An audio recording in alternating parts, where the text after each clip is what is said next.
Yo, yo, yo, what's up? This is Antoine Smalls of Financial Blueprint. We are back. We are live on this Good Friday.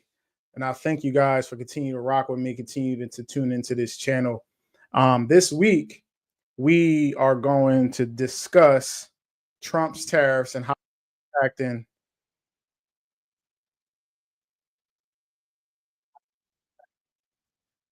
how this is impacting different industries within the United States, right? We got people that voted for Trump. We got people that did not. We have three different discussions that we're going to have regarding tariffs and how that's impacting U.S. industries as well as your wallet this week. So let's go into the topic and let's start with Amazon, right? So right now, because we get so much imports from China and the tariffs that we have within the United States currently right now, Amazon's prices are going up. And the current statistics when it comes to the tariff situation, and just an update this week from the United States, is that China faces up to 245% in tariffs on imports to the United States as a result of retaliatory actions from our president, Donald Trump. This includes 125% reciprocal tariffs and a 20% tariff to address fentanyl issues and Section 301 tariffs on specific goods between 7.5% and 100%. Right? We know that Donald Trump has continued to push tariffs, not just on China, but also on other countries within, the world. He has paused a 90-day pause when it comes to tariffs on other countries. He has continued to keep that large amount of tariffs on China, and then China responded by doing 125% tariffs on the United States. And this is where we are right now, right? It has affected the stock market. It has affected business leaders as well as CEOs around the United States as well as around the world, right? So we are now going to discuss it more on a different level, right? When it comes to how we purchase goods on a daily basis, if it's through Amazon, Walmart, going to Costco, going to the grocery store, how is that impacting you and others around the United States? Let's get into it. In this tiny warehouse in Northern California, Dusty Kenny is getting her products ready to sell on Amazon. We make baby spoons, baby placemats, bento boxes, bowls, plates, cups, and we manufacture them in China, and they come via sea in all these boxes here. But now Kenny is facing a giant additional cost, a 125% tariff on all her goods coming from China. We have tens of thousands of products here in this warehouse. And when you add a tariff to all of that, and you're trying to absorb that for your customer to not raise prices on them, that adds up to an astronomical amount. On April 2nd, Trump announced big, aggressive tariffs, a 10% baseline on nearly all imports to the U.S. and far steeper rates on many nations. In a few moments, I will sign a historic executive order instituting reciprocal tariffs on countries throughout the world. Reciprocal, that means they do it to us and we do it to them. This is my livelihood. This is how we put food on the table. It could put me out of business. Stocks tumbled amid fears of reciprocal tariffs, rising prices, and slowing consumer spend. Although Trump did put a 90-day pause on tariffs for some countries on April 9th, prices will go up in the short term. There's no doubt about it. CNBC sat down with 8 U.S. businesses who sell on Amazon to find out how the new tariffs are having an impact on their prices, their competitors in China, and their customers' willingness to spend.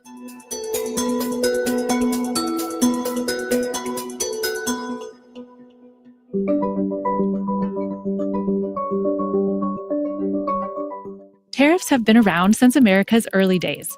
But since the creation of the federal income tax in 1913, they've become a smaller and smaller portion of federal revenue, with some notable moments of tariff increases along the way. By the 2010s, the average tariff was just 1 to 3%. Then Trump sent tariffs soaring during his first term, taxing steel and aluminum from U.S. allies, threatening tariffs on Mexico and Canada, and launching a trade war with China. Sound familiar? Brands come to us panicked about tariffs. We started talking to our clients about recommending getting out of China a long time ago when the first rounds of tariffs came up. And then Biden became president. We said, Biden's not going to remove it. Sure enough, most of Trump's first-term tariffs continued under Biden. And now Trump's back. He started with a 10% tariff on most Chinese goods in February. China retaliated with an added 15% tariff on some U.S. imports. Trump raised the China tariff to 20% on March 4th. That's also when whopping new 25% tariffs on Mexico and Canada went into effect. I was in a state of shock, and it was very sudden. We have to stop everything. We cannot afford selling goods anymore. Portable Winch Co. has been making its car winches in Canada for more than 20 years and simply driving them an hour to the U.S. border for duty-free shipping to American customers, until now. The U.S. is a growing market for us. It represents like 22% of our sales. We are questioning ourselves if we just move our focus to Europe. Is it really a negotiation tactic? Maybe. I hope so. So what she was talking about is the dilemma that business owners have when it comes to, how they allocate their income, their revenue when it comes to different countries. If it's within the United States, if that's within China, if that's Japan, depending on who's buying and who's selling, right? Then business around the world gets impacted. So when Trump initially in 2016 put tariffs on China, there were businesses like Apple and Microsoft, as well as Nvidia, that started to make adjustments to where they basically did business. Technically, if you talk about an import from China, right? So at one point, Nvidia's business was at around 25% revenue coming in from China specifically. They started to make those adjustments towards other countries like Vietnam and India, things like that, so that they would not be impacted at 25% of what their revenue is from a business because of the tariffs that basically China is getting hit. So when you're talking about international business and imports and exports, things like that, if you are getting taxed, which is really a tax on everything that's being imported or exported within your business, when it comes to your revenue, it is significantly impacted if you have a 10%, 20%, now we're up to 125% tariff on doing business. You have to, in some cases, totally stop doing business within the countries that's being impacted. Or in other cases, if you are a business in another country, you're going to stop doing business within the United States, which totally changes a lot of things when it comes to imports, exports, and doing business around the world. So the dilemma that business owners have is, do I continue to do business? Do I need to make changes? What adjustments need to be made? And how does that impact my bottom line when it comes to my profits, my revenue, and ultimately how much money I'm making on a daily, weekly, monthly, and annual basis? I sincerely hope so. Then on April 2nd, Trump made his biggest move yet, reciprocal tariffs on 180 countries, with an average rate the highest it's been since the Great Depression. There's a blanket 10% tariff on nearly all imports, 20% on the European Union, and big tariffs in Asia, 32% on Taiwan, 46% on Vietnam, 49% on Cambodia, although Trump did put a pause on tariffs for some countries on April 9th. But in the biggest blow for many Amazon sellers, Trump doubled down on China tariffs, raising them to a humongous 125%, following China's own retaliatory tariff of 84% on U.S. goods. Estimates show some 60 to 70% of goods on Amazon come from China. Although most products on Amazon are sold by third parties, tariffs will also impact its own brands like Amazon Basics. They're trying to win. So if we go back and we take a look at this chart where it talked about how Amazon is being significantly impacted by tariffs because 60% of the goods that's sold on Amazon is made in China. 60%. So what we do in the United States is we buy things and then it's getting imported within the United States, and then we basically get delivered to your home, right? We don't actually manufacture much of anything anymore, which is why China is making everything, right? From the shirt to the electronics to the chips to a lot of the things that we buy on a daily basis, computers, etc.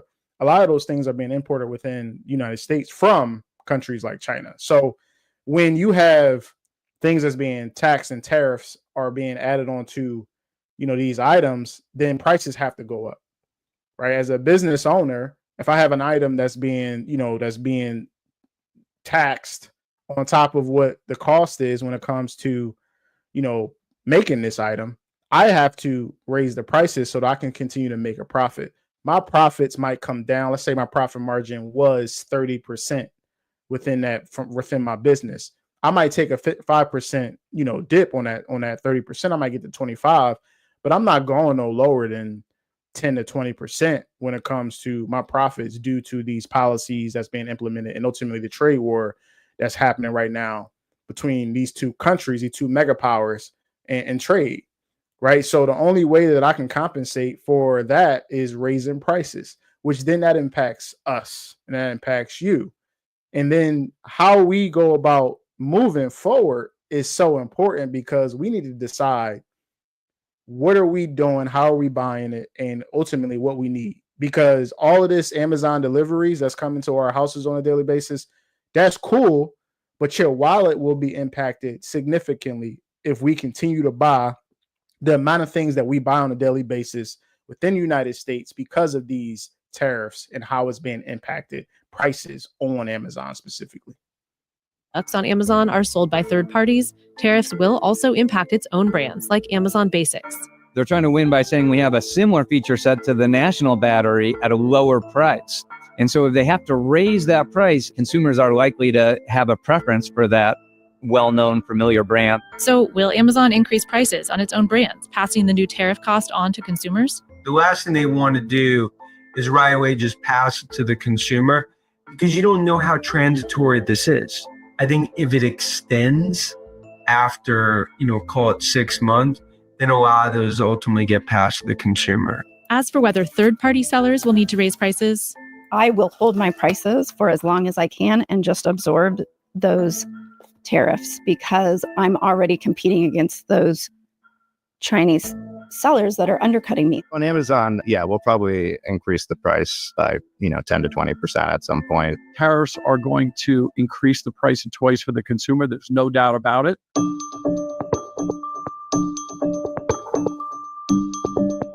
while tariffs on China are nothing new, it's unusual for them to hit certain types of goods, like toys. I mean, it's real steel. This is a real steel, really tangible toy. This toy retails for $29.99. This will end up costing $5 to $10 more as these tariffs fully pass through. Jay Foreman runs Florida-based Basic Fun. With $200 million in annual sales, its well-known labels sell on Amazon and at retailers like Walmart and Target. Tonka trucks, Care Bears, Lincoln Logs, Tinker Toys, Light Bright. And as with most in the toy business, we make the overwhelming majority of our product in China. China, has a tremendous workforce, and not only a tremendous workforce, but they've invested in the infrastructure to create a toy manufacturing supply chain. Because of China tariffs during Trump's first term, Foreman says a lot of toy manufacturing has moved to Vietnam, Mexico, and India in the last 5 years.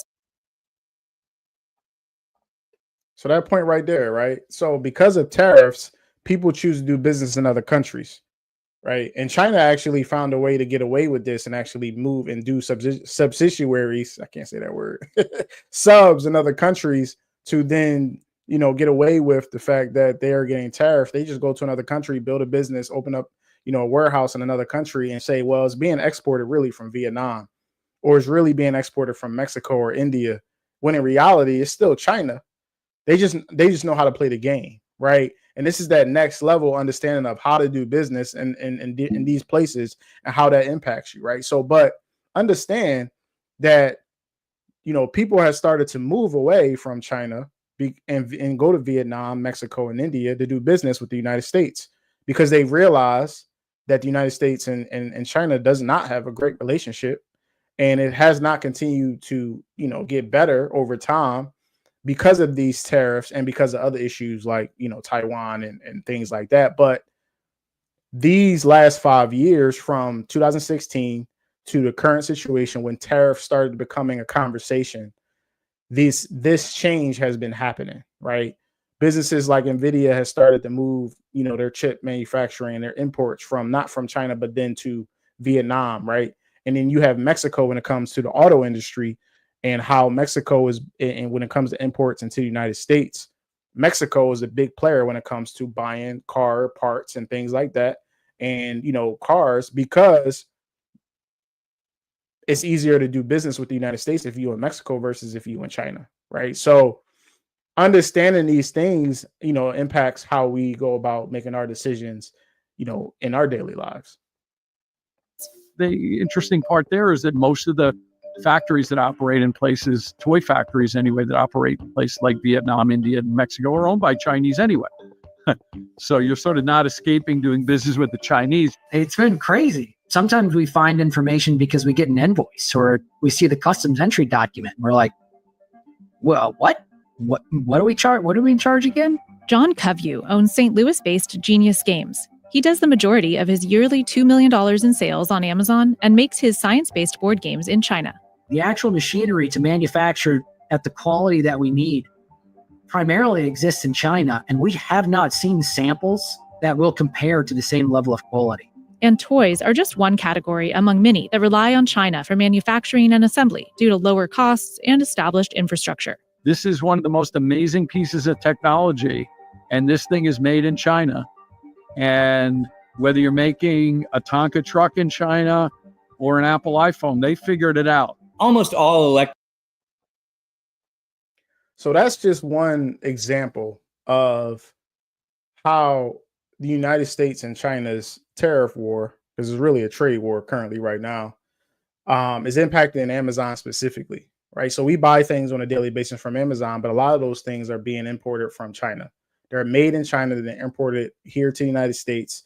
And because of the tariff situation, when you got 125% tariffs on an item that's coming from China, prices got to go up, right? Prices will go up. Toys, electronics, the things that we need, the goods and services that we need on a daily basis, how we go about, purchasing items. How does one industry affect another?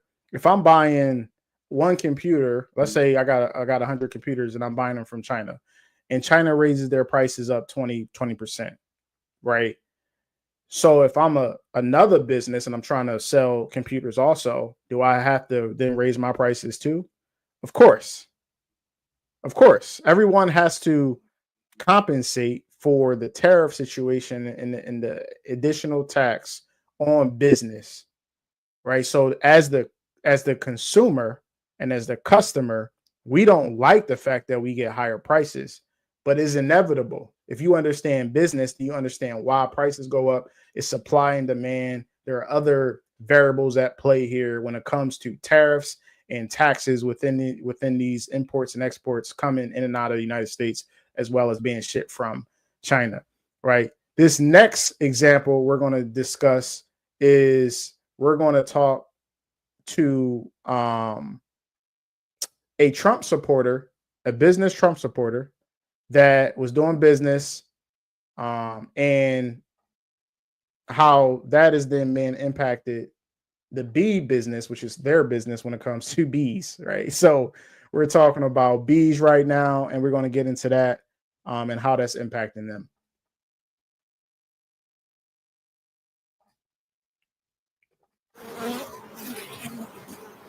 We want to have as many bees as we can to make honey. At Secret Garden Bees, a honey farm in Linden, North Carolina, farmer Jim Hartman has one eye on his bees and the other on his bank account. Ideally, we'll get 100 pounds of honey per hive per year. How do you feel about paying more for things? Well, if you find someone who says, I'm happy about paying more for something, you point them out to me. People who already couldn't afford fresh vegetables, who couldn't already afford to put good food on their plate, are the ones that are really going to be hurt by this. Did you ever think when you voted for President Trump that things were going to cost you more and you were going to lose money? I never thought I was going to lose this much money, this fast. Jim is a Republican who voted for Donald Trump 3 times. How do you feel about your vote for Donald Trump now? Well, I feel like perhaps I should have considered some other options. Among other things, Jim imports packaging supplies for his honey, so he's paying real close attention to the tariffs Trump just put in place.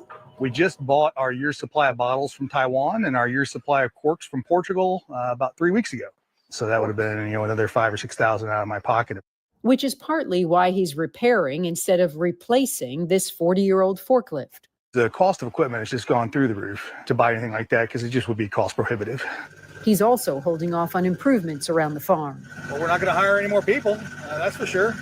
It's more than just the tariffs. For the past 2 years, Jim has been selling honey to the federal government, which then provides it to schools and food banks. But after Donald Trump took office, the USDA cut those programs suddenly as part of the federal government's effort to streamline spending. For a lot of other local farmers around here, it was a major source of reliable revenue. For me, it's going to cost me around $150,000 a year. $150,000. Yeah, roughly 50% of my revenue. That's a huge hit. That's a massive hit. Not far from. So let's get into a couple of things, right? So first thing, this gentleman is a business owner within the United States, right? And it looks like he's a beekeeper as well as he sells honey, with the bees. And that is his business, right? So he voted for Trump 3 times on all 3 occasions. He's a Trump supporter. From that perspective, it's important because then when he talks about his business and how it's being impacted with the current situation, you got to take that as what he's saying is true, right? He didn't expect for his business to be impacted this negatively, this quickly. He didn't expect it. And I think that is actually a consistent sentiment with a lot of people that voted for Trump, right? And I'm not here to agree or disagree when it comes to who you voted for or not. That's not the discussion that we're having because I voted for who I voted for too. And, in another conversation, we can talk about who I voted for. But this gentleman has a business within the United States that is being negatively impacted by the tariffs that Trump has put on and how Elon Musk and Doge and the efficiency program has impacted him because he said 50% of his revenue came from the federal government. So he would sell, his honey to the government to then be given to programs like schools and, other programs. So that's 50% of his revenue. So because of efficiency within the government and Trump's mandate to cut when it comes to how the federal government operates, it's impacting him and his business. And he didn't just talk about himself, but he also talked about farmers. And that's our next discussion. Our next discussion is the farmers and how they're impacted. But in this situation, he's a Trump supporter. He has a business.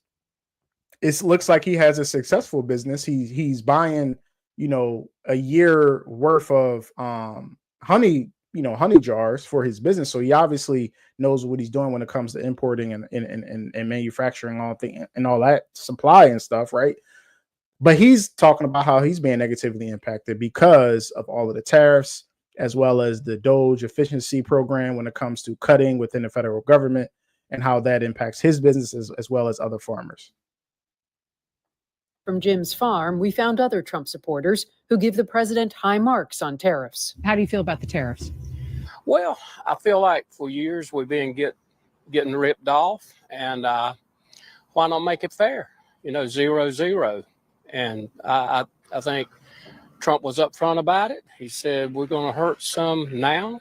I think some of the countries they're already starting to come around. It's going to be good. I really believe that. You have faith in Trump? Yes, I do. I think he's doing the right thing. In order for us to get back where we need to be, he needs to get the money somewhere, and they're charging us. Why not charge them? So the sentiment with other supporters is, well, he's doing a great job. And then on the back end, on the front end is hard. It's difficult, right? But the back end, they're saying that it'll work out well. Trade across the world has been inconsistently against the United States when it comes to tariffs for almost 60 years, 50 to 60 years, right? So other countries have hit us with tariffs for a long time. We, being the most, powerful economy in the world when it comes to, doing business, small business, buying, imports, exports, things like that, we have been getting hit for a long time, and the government hasn't done anything about it, for a lot of different reasons, right? Trump came into office and said, listen, we're going to change all of this. Like, we're not doing this no more.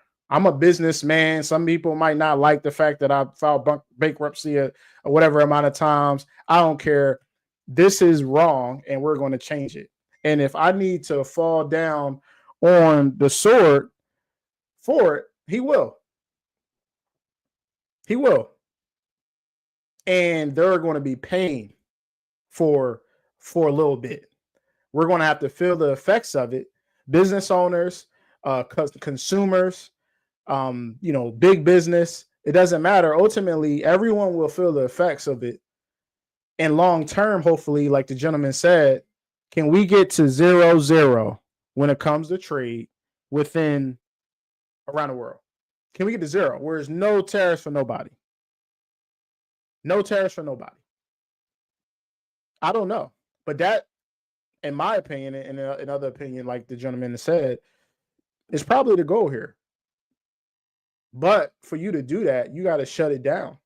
It's like when you got a bad foundation in the house, and the only way that you're going to rebuild that home is, in some cases, you're going to have to tear that joint down.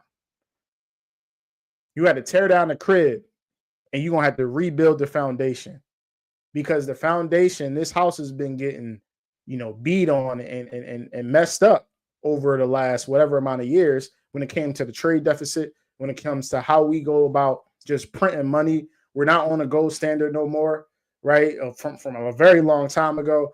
We just print money within the United States. We make it up, right? We just kind of just give it out. We some pieces of paper. And we've been doing this for a long time, and it's been causing so many issues and so many problems. And Trump's like, listen, enough's enough. Federal government cutting. We got too many. The government spends too much money, right? We're going to cut this. We're going to cut that. We're going to cut Department of Education. We're going to cut, different departments. We're going to make it smaller. We're going to make it more efficient. And ultimately, that's going to help us when it comes to our debt, our deficit, our trade deficit, as well as how we're going to then go about trading with these other countries. We no longer going to get hit when in countries. We're going to change how we do all of this. This is what he's trying to do. And there are a lot of people that don't like it, and there are some, as you can see, that do. Back at Jim's farm, though, still plenty of worry.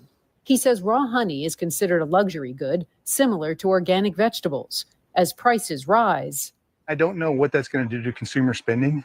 Trump paused the majority of the tariffs for 90 days after we'd left Jim's farm. Jim told us by phone, it's flip-flopped so many times you can't take it to the bank. Who knows what it will be next week? Adding, it seems like he's heard the American people. Randy Kay, CNN, Linden, North Carolina. All of this volatility and uncertainty brought on by the trade war that we were just talking about. You've got you've got China announcing it's raising retaliatory tariffs on U.S. goods from 84% to 25%. That coming after President Trump hiked the rate of Chinese goods, the rate on Chinese goods coming into America from 104% now to 145%. All of that, creating so much uncertainty, is having a real and immediate impact on businesses, big and small, across the country. One small business owner joined us on the show just yesterday, describing how the daily chaos and the changes in policy have left her with no good options. It's hard to make a decision. We had an idea yesterday after the announcement of, well, maybe we can export to Australia, repackage the products, and then re-import them from there. But because policy changes every 36 hours or so, I don't want to make that decision and make that move only for something else to change in just a couple more days. I'm paralyzed. I can't even make a decision right now. Paralyzed. Another big area of concern is what this means for American farmers. Of course. And that's where we're going to go now. But before we get to the farmers, Just think about what she just said. She said that we were going to repackage it in Australia and then import it from there. We just talked about in the first segment about how people are doing that. We're doing business with China are now making adjustments and going to other countries like Vietnam, Mexico, and in this situation, what the young lady said was Australia, right? So everything that we're talking about is impacting business, is impacting the consumer, is impacting everybody, right? So how do we adjust? The young lady said that she wanted to change where she was repackaging her items and her business, and she was going to go to Australia. But policy changes every day. Every 72 hours, it seemed like, Trump's on Twitter, he on Truth Social, he giving out new information. Hey, we got new tariffs on this country. We're pausing on this country. Like it's all over the place, which causes a lot of issues when it comes to business. We cannot plan appropriately, right, for the changes and how we want to go about doing business because of the policy changes on an every 2 to 3 day basis. It's difficult to do so, right, because of the consistency and the inconsistency when it comes to how we make those changes. So it's important now as we go to farmers and we talk about how farmers are being impacted, that we think about how, as a consumer, if you're a consumer, if you're a business owner, right, if you're trying to buy something, how do you make adjustments now in the situation that we're currently in when it comes to China and the U.S. trade war? How do you do that? Cars. You need a car. Are you going to go buy a car a month from now when that joint is up 20%? With high interest rates? Does that make sense? Right? How are you making those decisions? If you're a business owner, if you're repackaging in Australia, but then the tariffs hit Australia, but you want to repackage in Vietnam, how are we going to make adjustments as business owners and as people that want to buy and supply and demand and try to impact things when it comes to our business when things change every day? It's a good question. Most CEOs today don't have an answer for that question. We're about to get into earnings season. Actually, we're currently in earnings season for a lot of companies. But when tech comes in about a week and a half, close to 2 weeks from now, when technology companies do their earnings in the stock market, it's going to be telling. When Microsoft, Apple, Nvidia, these huge companies come out and say, we don't have any future guidance for the next 2 quarters because we don't really know what's happening with this Trump tariff US-China situation. We can't forecast how we're going to do business moving forward because of the situation that we're currently in right now, right? So let's transition to farmers and let's go to how farmers are being impacted with the current and the last segment, how farmers are being impacted from the tariff situation currently within the United States. Despite Donald Trump blinking on a bunch of the big disastrous tariffs on like the whole world, including like Madagascar and the island with the penguins, he announced today he's not just maintaining but increasing his tariffs on China, which is one of our largest trading partners. And among the Americans who will almost immediately feel the pain are farmers, because China buys a lot of their product and will slap tariffs on in response. Alex Wagner has been doing amazing reporting on the impact of Trump's policies on the ground. Went to North Carolina to talk to former farmers about Trump's tariffs and what it means for their future and their livelihood.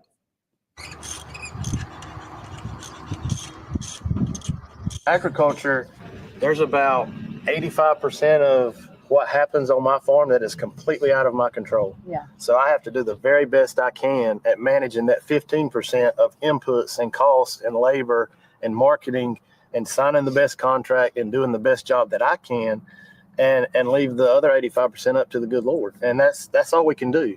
Whether it's weather or disease or a hailstorm or a pandemic or administration, and we just weather the storm. It's kind of a wait and see game. I mean, I think the main thing is not to overreact and get too nervous. I mean, stay the course. That's what's helped us, all of these generations of farmers stay in the course and doing what we do best and being efficient, not spending money when we don't need to spend money, and just keeping our, ears open and eyes open and being able to pivot when we can. I think that sentiment that she just laid out is the most important thing that is being discussed today. How do we move? How as a business owner do we move? How do we move as a consumer?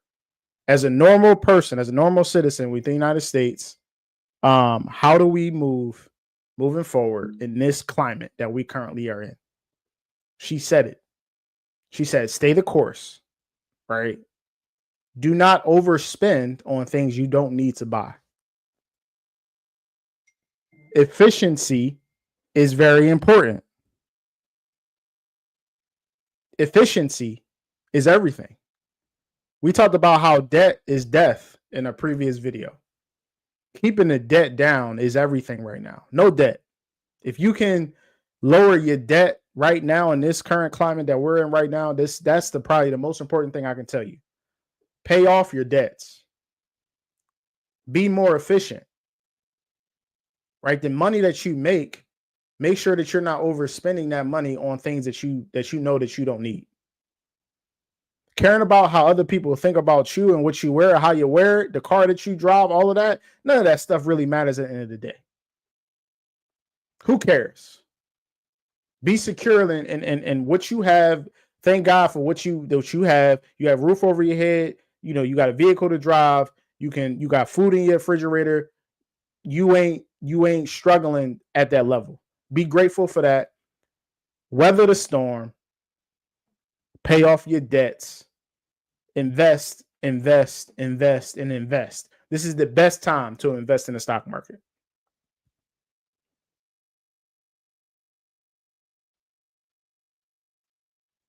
This is the best time to invest in the stock market. Other people will say, hey, the market's down 20%. Okay. It is. If you went to the store right now and you had a 20% clearance section or a sale on an item that you would have bought a month ago that wasn't on sale, would you buy it? You absolutely would buy it.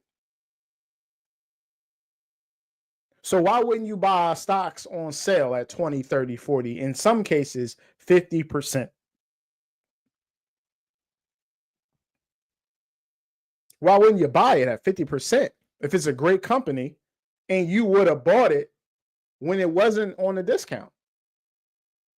The same mindset we got to have when it comes to going to the store and looking for discounts is the same concept that we got to think when it comes to value and when it comes to the stock market.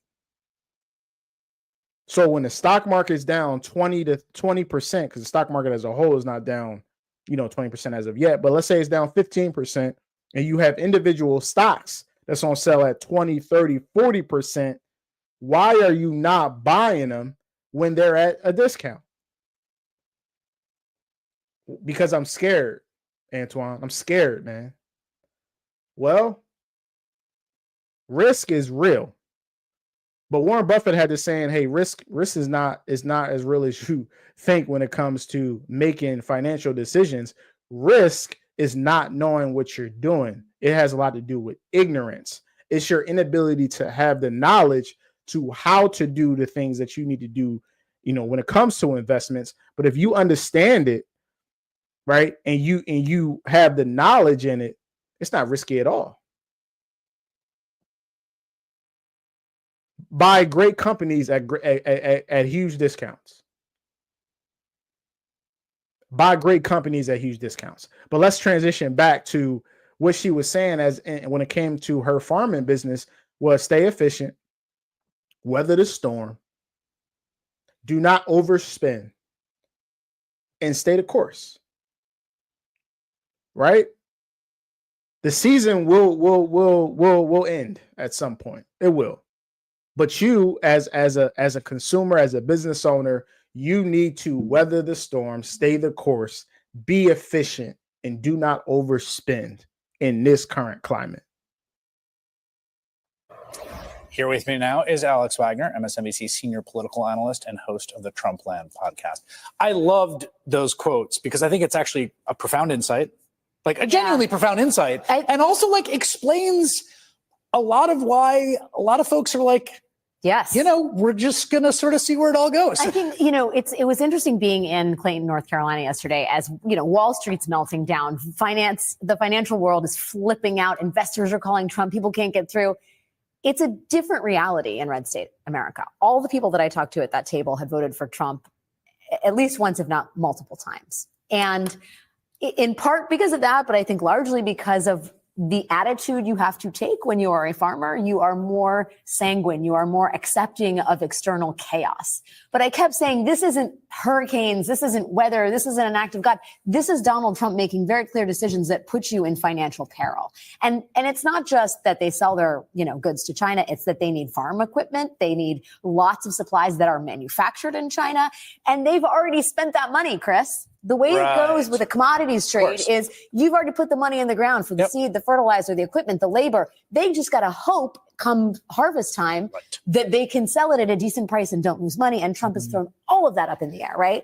But what's so interesting, I think, is the empathy they feel with him insofar as the project of correcting a trade imbalance that they see has been decades in the making, the kinship they feel with him in his political project to break things and upend the status quo, and the fundamental and unspoken belief that if it all does go to hell in a handbag, as it did in 2018, Donald Trump will make sure they are made whole. So I'm speaking of the bailouts that were offered, the money, the assistance that was granted to farmers in the last Trump trade war with China in 2018.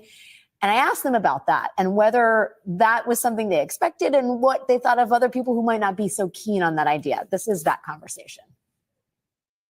The assistance that the president put in place after the last tariff increase basically erased the financial gains from that tariff increase, which I think left a lot of people scratching their heads like, well, why are we doing this to begin with? Do you feel the same way? I feel like in the last trade war, we kind of went through the short-term pain, and I'm wondering where the gain was, maybe. We kind of came out of it in a little bit of turmoil. I think some people have not forgotten that, and they're saying, well, you know what? The people that voted to put this president in office, this is your guy. And if this is your guy, you got to roll with the policies he enacts. And why should the rest of the country that didn't vote for him be bailing out farmers? That's right. And they're also, those same people oftentimes demand that farmers address climate change and farmers adapt different technologies. And we have responded in spades with soil health initiatives, cover crops, using less inputs to produce more on less land with less water and higher labor costs. But those same people that make those demands are not willing to pay the cost for the American products in the store. They will buy the cheaper imported products that have much lower, their daily wage rate are less than what we have to pay an hour for our H-2A workers that are coming in. And the disparity when you're having somebody tell you how to do what you do best for a living and then not be willing to pay for the demands that they're making is laughable. We're fighting with one hand tied behind our backs because we're having to meet the regulations that are imposed to produce the quality food and address all of these other social issues we may or may not be responsible for.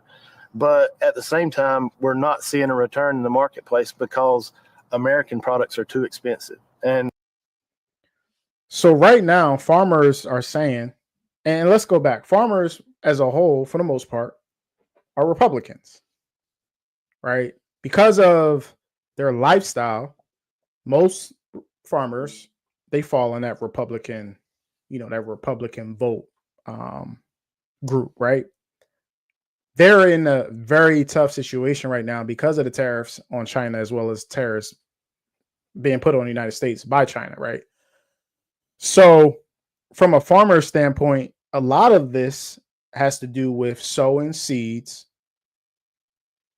The season goes, and as they reap the harvest, they then sell their crops that they grew to the market.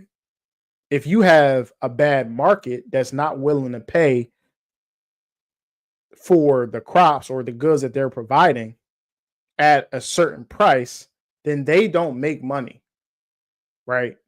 And they get impacted negatively when it comes to farmers, when it comes to selling, they get impacted negatively when it comes to their industry and farming in general. So when farmers are being impacted negatively, that affects us when it comes to grocery stores, right? When it comes to buying things at the stores.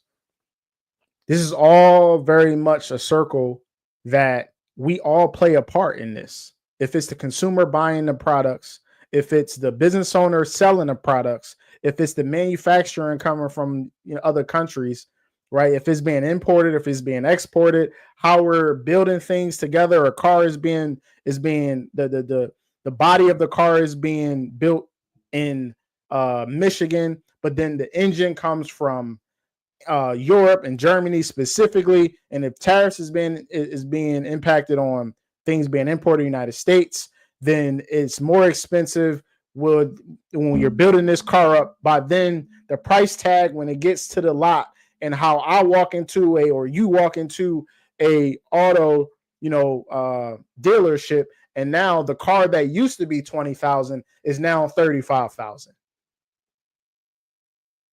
On top of the fact that the interest rate on the loan, because of the interest rates are higher, the interest rate on your loan is higher, even though you have a good credit score. It don't matter. You paying more for that same car that was $20,000. Now it's $35,000. What changed? From the manufacturer to the dealer to the business owner to the customer, it all is a circle when it comes to business around the world. So the trade wars between the United States and China is impacting everybody: consumer, business owner, manufacturer, import, export, tax, price. Impacts everyone. The decisions that you make within this season will impact you in the next couple years. Ensure, and again, coming back to the fundamentals, what can you do in this time? 1, pay off your debts. If you haven't already, debt is death. Owing somebody money is, you can't get nowhere. Besides the fact that you got a mortgage, which is a long-term loan, everything else, for the most part, you can pay off. Pay off your debts. Number 2, right? Do not overspend on things that you don't need. Control your spending, which is why we get to the budget discussion, where we talked about that in the past, in the previous videos, right? Have a budget, understand where your money is coming in and how much money is going out. The money left over, for the most part, you got to invest. And I say invest, and I keep repeating this: invest as much as you possibly can. If this is investing in yourself, invest in more education, invest in the stock market. If you have the ability to invest in real estate, invest in business, invest in anything that's going to give you passive and positive income outside of your regular job. Invest. The stock market currently is down. You have the opportunity to buy great companies at great prices. Identify what companies you want to buy. Identify what price you want to buy it at. Execute. If you don't know what you're doing, learn. Get around people that do know.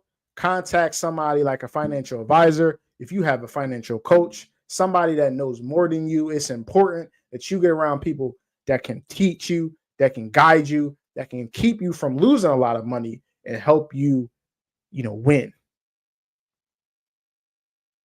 Right? That is where we need to be and what we need to be doing right now in 2025 as we get ready for this weekend and Resurrection Sunday as well as Easter. And we get to how we need to move forward in this long weekend if you're working or if you're not.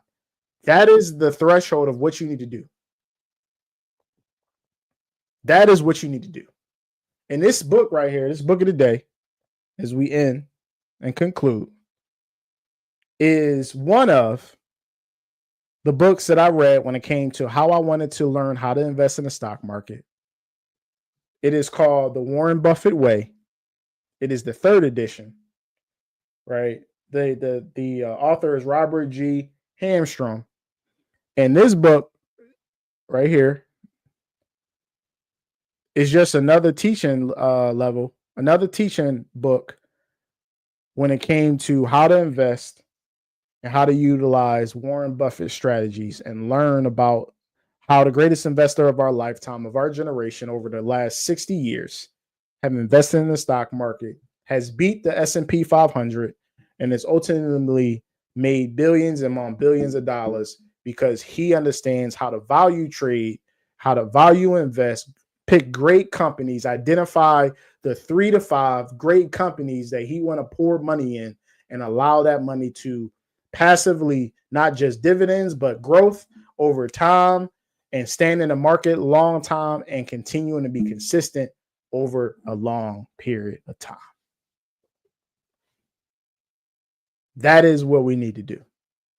Consistency, discipline, continue to learn, continue to grow, continue to progress in your, not just in your industry that you work in, but in the total investment vehicle that you need to utilize. If it's your 401k, retirement accounts, if it's your brokerage accounts, if it's your, real estate purchases, if it doesn't matter, if your business, if you're an entrepreneur, continue to grow, continue to invest in yourself and in your business and in your family to ultimately lead you to financial security and freedom in the future.